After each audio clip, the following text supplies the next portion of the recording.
look, I got to eat some crow here. Dr. Oz is not doing so hot.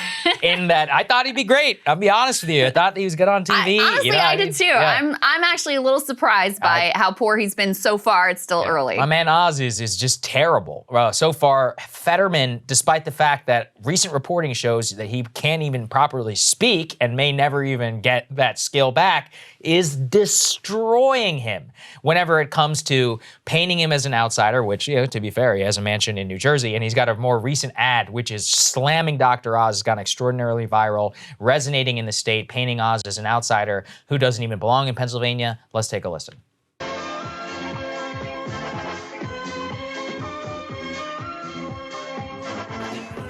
Hey, People Magazine. Welcome to our home. Come on in. The original owner had gotten it from King George III. Come on down. We hit the basketball court around the corner.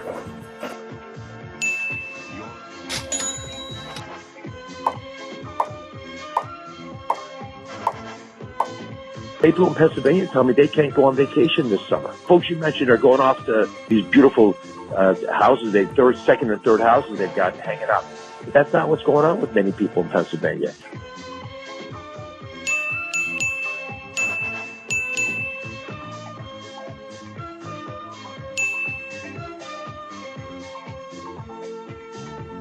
So for those of you who are just listening, it's the whole lifestyle, the rich and famous knockoff. It starts with them actually doing this People Magazine, welcome to our mansion, showing them around the basketball court.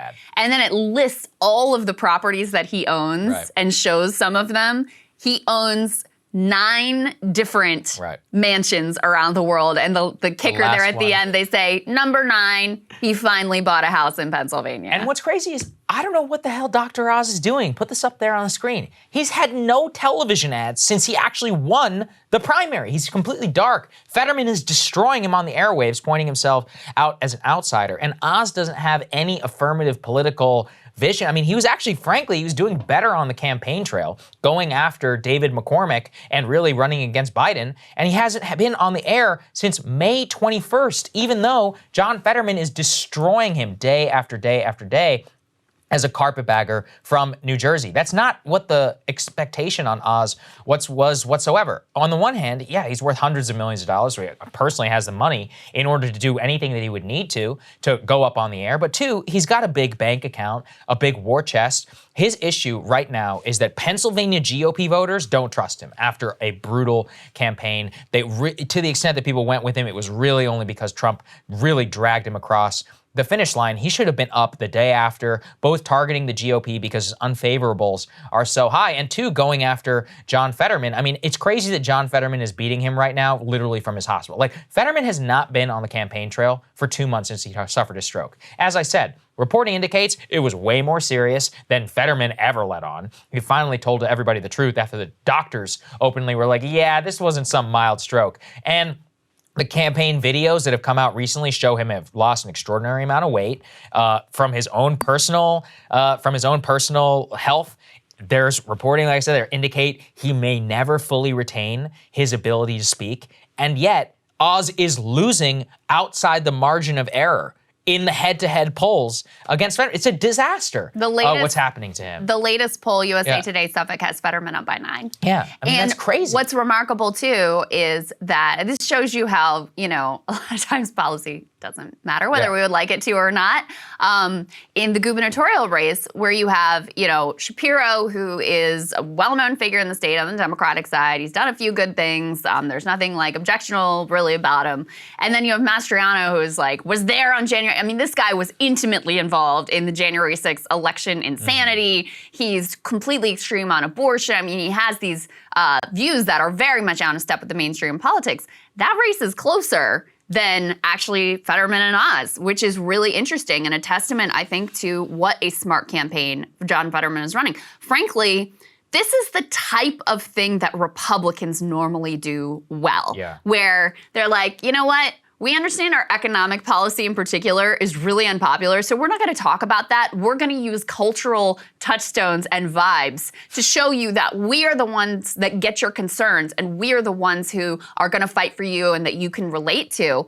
And in this matchup, I mean, this is a perfect matchup ultimately for Fetterman, because Fetterman he is Pennsylvania through and through. He's the mayor of a steel town. He, wears the basketball gym shorts everywhere he goes, and it feels very natural. He's got, he's very comfortable in his skin. He's not one of these Democrats that they've never worn jeans and a flannel shirt before they film the campaign ad, which is like 90% of the candidates Democrats love to run. Republicans do that sometimes too. But this matchup where Fetterman clearly saw, I know the contrast to make here. I know how to pull this off. I'm not sure that I would have predicted that this would be as damning and as devastating as it is so far, but it has been very savvy and very clever, and I think it has hurt Oz a lot, especially as he is completely silent. And Oz is running this completely cookie-cutter, standard Republican talking point line of attack against Fetterman. His most recent tweet was, when the most extreme liberals endorse John Fetterman and tells you everything you need to know about what kind of senator you'd be. It's all just like, he's left, he's Bernie Sanders, he's a socialist, all just completely cookie cutter talking points that you see in every single Republican race. And people are not impressed. Also, extreme liberals, what? That's what Kelly Loeffler, remember this is Kelly Loeffler ran against Warnock. She would be like, radical socialist Raphael Warnock. Well, how did that work out for you, Kelly? I mean, you know how you run against John Fetterman? Don't talk about him at all. Talk about Joe Biden. And Biden. There's gonna be a Biden stooge. Just run against Biden. Run against the National Democrats. That's the easiest thing. You don't even have to tie to them. It's make it into a national referendum and say, hey, if you want somebody to go up and stand up against Joe Biden and lower your gas price, then vote for me. I mean, is that so difficult? I truly don't get it, because the problem that Oz has right now is Fetterman is destroying him as the carpetbagger, and he needs to, at the very least, be on the airwaves reminding people that he lives in Pennsylvania now. And he'd be a good, listen, I mean, look, there's a long history of carpetbagging. Ask Hillary Clinton and Bobby Kennedy. You think they were from New York? All right, so throw this up there on the screen. Fetterman is running and flying planes over the Jersey Shore to troll Dr. Oz. He's selling bumper stickers that say Dr. Oz for New Jersey. And this is really resonating with a lot of people. And like I said, the issue with Oz is it's not like he has a tremendous amount of support within the GOP base, because they don't trust him after the brutal campaign, David McCormick and all of that. And look, even if Trump comes to Pennsylvania and tries to drag him across the finish line for the general election, it's still going to be a very uphill battle. Fetterman is, again, a testament, just like we were talking about with Herschel Walker, where candidate quality doesn't always matter, but when it does, it can matter a lot. It can matter just enough in the points in order to drag you across the finish line. And with the current campaign, as long as it remains where it is now, and Oz seems totally frozen and inability to really not even define Fetterman, but have a reason to vote for him, which again, I think is extremely easy. Just, vote for me in order to stand up to Joe Biden. I don't see a way where he can pull himself out of this. Now look, it's still early. He could shift strategy. He could do exactly what I'm saying. Look, he's still a multi-millionaire celebrity. He didn't get there by no reason. He's very politically talented when he wants to be. I just think that he's very frozen right now and doesn't seem to know what to do whenever he's backed into a corner. It really does. The Fetterman strategy here really does remind me of what Obama and his team did to Mitt Romney in 2012. Yeah, that's right. It really does look like a very similar playbook. I don't know if you guys remember those ads, but they were excellent and they were savage. And I mean, remember the guy, this white working class guy, I think in Ohio, saying that they made him build the stage where the executives then announced that they're all getting fired. And he's like, it was like I was building my own coffin.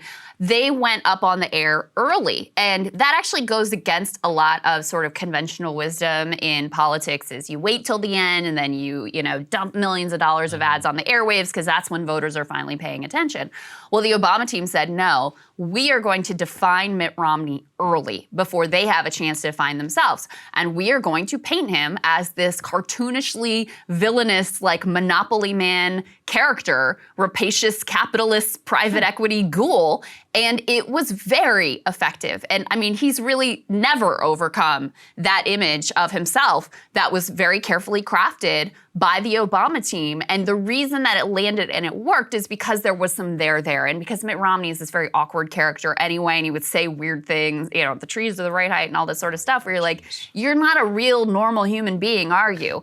And I think that Fetterman is running a very similar playbook of, I'm gonna go up early. I'm gonna define this guy before he has a chance to define himself to Pennsylvania voters. And once that caricature lands and sticks, and again with Oz, there's enough there that it seems to be really sticking, it can be very hard to overcome, especially when you have, in contrast, Fetterman, who is a sort of great political character and, you know, has this great everyman vibe. I think it's, look, it should have been an extraordinarily winnable race. If he does lose it, it's entirely his fault for doing that, for allowing himself to get defined. I mean, look, we have a long history of electing super rich people to the Senate. I'm not saying it's a good thing, but it's not like Mark Warner and all these other people haven't faced similar attacks. Mark Warner's worth actually probably, I think he's richer than Dr. Oz. So was John Kerry, but guess what? They all got elected. So it's not like it can't be done. And if it's not like they didn't face the attacks just like that, you could very easily parry it with a modicum of political talent. Personally, I thought he would. It's not that hard to translate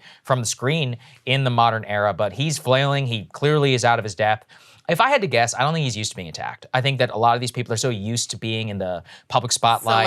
Celebrity kind of bubble, yeah. Yeah, I mean, you're just not used to dealing in any sort of substance. He's probably on the back foot for the first time in his entire life. He's super rich, got 9 mansions, you know, was a massive celebrity. He had a very high Q score in terms of his favorability ratings. Took some hits over the years for hawking diet pills and all that stuff, but he's just not used to being in the arena. And I mean, Fetterman, to his credit, he's an actual politician, came up through that world, ran a great campaign against Conor Lamb and is using the same playbook, even though the guy is literally in the hospital. So it's humiliating for Dr. Oz. He needs to step it up. And for right now, in terms of how he's responded to this, it doesn't look good. At the same time, what are all the caveats? National wins are almost determined. You know, things are probably only gonna get worse for Joe Biden. It doesn't take a genius to figure out that you should just run against him, and Oz could still win this thing. So, yeah, some Republican consultant is gonna come in and be like, here's how we're gonna do things. Right. You just sit back and let us take it from Mitch here. McConnell is not going to let he's not going to let Dr. Oz just sink to the bottom so quickly in Pennsylvania. He needs that seat. He needs to keep it. They are going to throw everything they possibly can into this thing. And so don't count anything out right now. Well, but it's early, and that's where things stand. Well, because remember, this is one of the few pickup opportunities for Democrats. So if Democrats win this seat, they can afford to lose one of the others that they have and still maintain control. So this is a rare situation in this year for Democrats where they have an opportunity for a pickup, and that would really hurt Republican chances, especially when you have, you know, other less than amazing candidates in other situations across the country. Cable news is ripping us apart, dividing the country, making it impossible to function as a society, and making it impossible to know just what is true and what is false. But the good news is they are failing and they know it. That is why we're building something new, a new mainstream, a healthier one, something more trustworthy, something that we are going to need in one of the most pivotal times in American history. We are building up here for the midterms, for the upcoming presidential election, but we need your help. So if you can help us out by becoming a premium member today at breakingpoints.com, we're trying to change America for the better and the entire world. So what are you waiting for, guys? Go to breakingpoints.com and sign up and help us build a new mainstream.